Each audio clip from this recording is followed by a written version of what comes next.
എന്താണ് ധനമുതലാളിത്തം?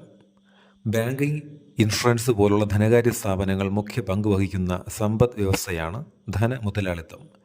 വ്യാവസായിക ഉൽപ്പാദനത്തെക്കാളും ജനക്ഷേമത്തെക്കാളും ഈ ഘട്ടത്തിൽ പ്രാധാന്യം സാമ്പത്തിക കൈമാറ്റങ്ങൾക്കാണ്. ബാങ്കുകളും ഓഹരി വിപണിയും നിക്ഷേപ സ്ഥാപനങ്ങളും ഈ സമ്പദ് വ്യവസ്ഥയിൽ നിർണായക പങ്ക് വഹിക്കുന്നു. ഉൽപാദനമോ സാങ്കേതിക വിദ്യാ പരിഷ്കാരമോ ഇല്ലാതെ തന്നെ വളരെയധികം സമ്പത്ത് സ്വരുക്കൂട്ടുന്നതിന് ഈ സംവിധാനത്തിൽ അവസരം ലഭിക്കുന്നു. ഇതിനെ ധനമുതലാളിത്തമെന്ന് പറയുന്നു. പാൻ സ്ലാവ് പ്രസ്ഥാനം. കിഴക്കൻ യൂറോപ്പിലെ സ്ലാവ് വംശജർ വസിക്കുന്ന പ്രദേശങ്ങളെല്ലാം ഏകീകരിക്കണമെന്ന ആശയം മുന്നോട്ട് വച്ച പ്രസ്ഥാനമാണിത്.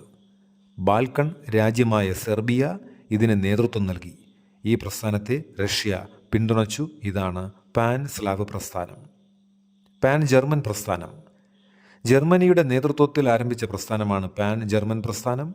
മധ്യ യൂറോപ്പിലേക്കും ബാൽക്കൺ മേഖലയിലേക്കും അധികാരം വ്യാപിപ്പിക്കാനായി ട്യൂട്ടോണിക് വംശജരെ ഏകോപിപ്പിക്കുക എന്നതായിരുന്നു പാൻ ജർമ്മൻ പ്രസ്ഥാനത്തിൻ്റെ ലക്ഷ്യം.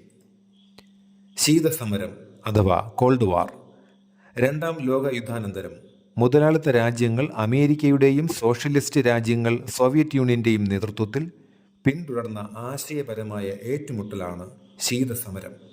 ഇത് പ്രത്യക്ഷ യുദ്ധത്തിൻ്റെയോ സമാധാനത്തിൻ്റെയോ കാലമായിരുന്നില്ല.